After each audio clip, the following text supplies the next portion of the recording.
سابق وزیراعظم عمران خان کو ممنوعہ فنڈنگ کیس میں بینکنگ کورٹ نے درخواست ضمانت میں پیشی کے لیے آخری موقع دے دیا۔ جج رخشندہ شاہین نے پی ٹی آئی چیئرمین کی ویڈیو لنک پر حاضری کی درخواست مسترد کر دی ہے۔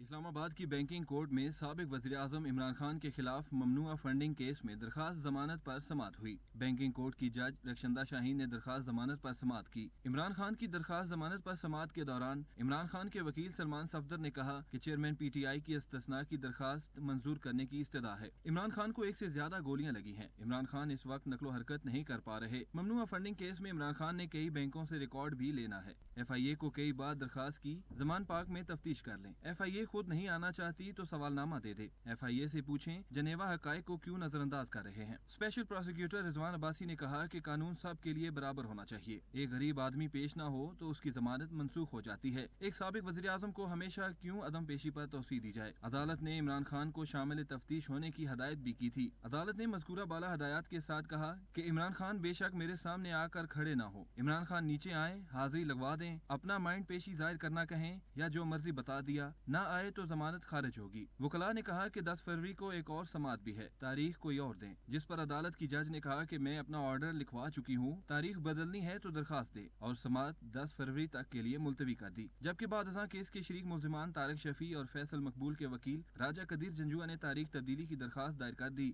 عدالت نے درخواست منظور کرتے ہوئے سماعت 15 فروری تک ملتوی کرتے ہوئے کہا کہ ممنوعہ فنڈنگ کیس کی آئندہ سماعت 10 کی بجائے 15 فروری کو ہوگی۔